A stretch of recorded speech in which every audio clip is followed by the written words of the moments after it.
एक बार बौद्ध मठ में एक जैन मास्टर रहते थे। एक बार एक आदमी उनके पास आया और कहा कि गुरुजी, मैं मन से परेशान हूँ। मेरे मन में हर समय कई विचार आते रहते हैं। कृपया मुझे उन विचारों को कम करने के लिए कुछ मंत्र दीजिए। जैन मास्टर ने उसकी ओर देखा और कहा, मेरे दोस्त, तुम हर दिन ध्यान करना शुरू कर दो। धीरे धीरे ध्यान करने से आपका मन शांत होने लगेगा।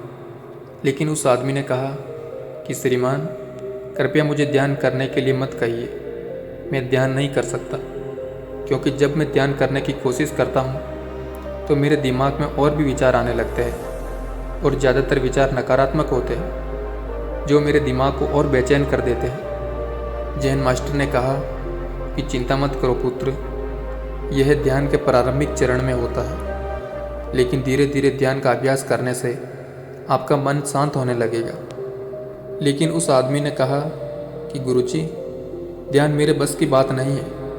आप कृपया मुझे मेरे मन को शांत करने के लिए कुछ मंत्र दीजिए। जैन मास्टर ने देखा कि यह आदमी इस तरह से समझने वाला नहीं है, तो उन्होंने कहा, ठीक है, अगर आप जिद करते हैं तो मैं आपको एक मंत्र देता हूँ जो आपके दिमाग को शांत कर सकता है। फिर जैन मास्टर ने उसके कान में एक मंत्र फुसफुसाया और कहा कि आपको इस मंत्र को बैठकर जाप करना होगा।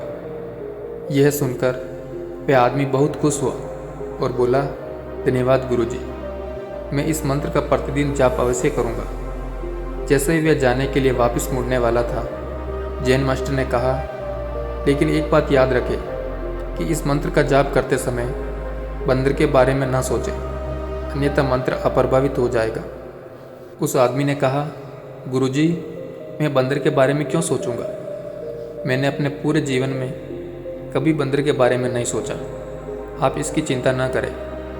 और वह वहाँ से चला गया। वह आदमी खुशी खुशी घर वापस आया और मंत्र जपने बैठ गया। जैसे ही उसने मंत्र का जाप करना शुरू किया, उसे जैन मास्टर के शब्द याद आए कि जब आप इस मंत्र का जाप करें तो बंदर के बारे में ना सोचें। जैसे ही उसे गुरु की बातें याद आई, उसके दिमाग में बंदर की तस्वीरें आने लगी।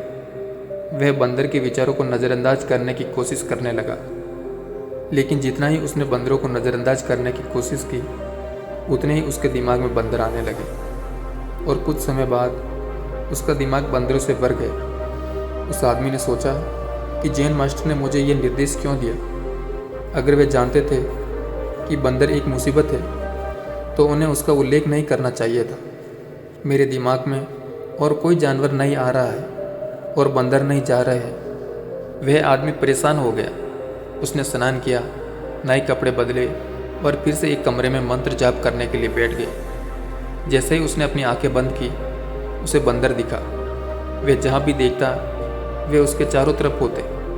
वे रात को बंदरों को देखता, यहाँ तक कि वे अपने परिवार के सदस्यों के चेहरे में बंदरों को देखने लगा। आदमी पागल हो रहा था। वह जितना भी बंदरों को नज़रअंदाज करने की कोशिश करता, उतनी ही उसके दिमाग में बंदरों की बातें आ रही थी। सुबह तक वह लगभग पागल हो चुका था। अगली सुबह वह वापस जैन मास्टर के पास दौड़ा और उन्हें सब कुछ बताया और कहा कि गुरुजी, आपने मुझे कैसा मंत्र दिया है? कल तक मैंने कभी बंदर के बारे में नहीं सोचा था और अब मेरा दिमाग पूरी तरह से बंदरों के विचारों से भर गया है और बंदर मुझे एक सेकंड के लिए भी नहीं छोड़ रहे हैं। कृपया मेरी मदद करें और मेरे दिमाग को इन बंदरों से मुक्त करें। जैन मास्टर ने कहा, ठीक है, बस आराम करो और मंत्र पढ़ना बंद करो, कुछ मत करो। वह आदमी निश्चिंत होकर बैठ गया और मंत्र पढ़ना बंद कर दिया। उसे आश्चर्य हुआ कि अब बंदर का तो ख्याल ही नहीं रहा, सब कुछ सामान्य हो गया। तब जैन मास्टर ने कहा कि मेरे दोस्त, मैं तुम्हें हमारे मन की प्रकृति के बारे में बताना चाहता था। कभी भी अपने मन से लड़ने की कोशिश मत करो। मन एक गति की तरह है, एक स्प्रिंग की तरह है जो जितना दबाओगे उतना ही उछलेगा। इसी तरह आप अपने मन को जितना दबाने की कोशिश करोगे, वह उतना ही मजबूत होता जाएगा। शांत रहे, मन के विचारों को देखना शुरू करें और आप पाएंगे कि आपका मन धीरे धीरे अपने आप शांत हो जाएगा। और मन को देखने के लिए आपको ध्यान करने की आवश्यकता है।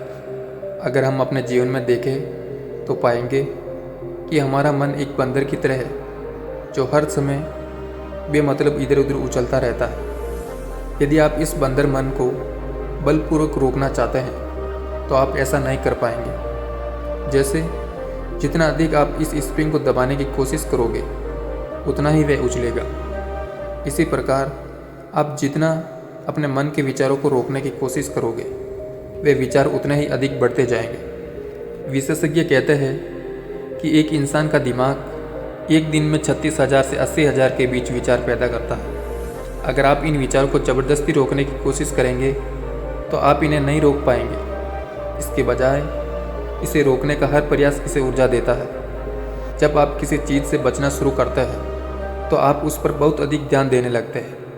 इसलिए विचारों को रोकने की कोई आवश्यकता नहीं है, केवल आपको अपने विचारों को अनासक्त देखना है। हमारे नियमित जीवन में आमतौर पर हम अपने विचारों को देखने में सक्षम नहीं होते, लेकिन ध्यान में आप इसे भी आसानी से कर सकते हैं। इसलिए आपको अपने मन को देखने के लिए ध्यान का अभ्यास करने की आवश्यकता है। कुछ लोगों का अनुभव होता है कि जब वे ध्यान करना शुरू करते हैं तो उनके दिमाग में अधिक विचार आने लगते हैं। लेकिन इसके पीछे का कारण यह है कि जब हम ध्यान करना शुरू करते हैं तो हमारे दिमाग में पीछे छुपे हुए विचार ऐसे ही निकलने लगते हैं। जैसे अगर आप अपने घर की सफाई करते हैं तो सारा कचरा बाहर निकल जाता है। इसी तरह जब आप ध्यान करना शुरू करते हैं तो दिमाग का सारा कचरा बाहर निकलने लगता है और आपको अधिक विचार आने लगेंगे। लेकिन आपको इसकी चिंता करने की ज़रूरत नहीं है और अपने विचारों को आते जाते देखते रहें और अपना ध्यान अभ्यास जारी रखें। धीरे धीरे मन का सारा कचरा बाहर निकल जाएगा तो मन अपने आप शांत होने लगेगा और आपको कम विचार आने लगेंगे और लंबे अभ्यास से आप निश्चित ही अपने मन को वश में कर सकते हैं। दोस्तों, मैं आशा करता हूँ कि ये बुद्धा स्टोरी आपको पसंद आई होगी। अगर आपका दिल करता है तो इसे लाइक शेयर सब्सक्राइब जरूर कीजिए। Thank you for watching.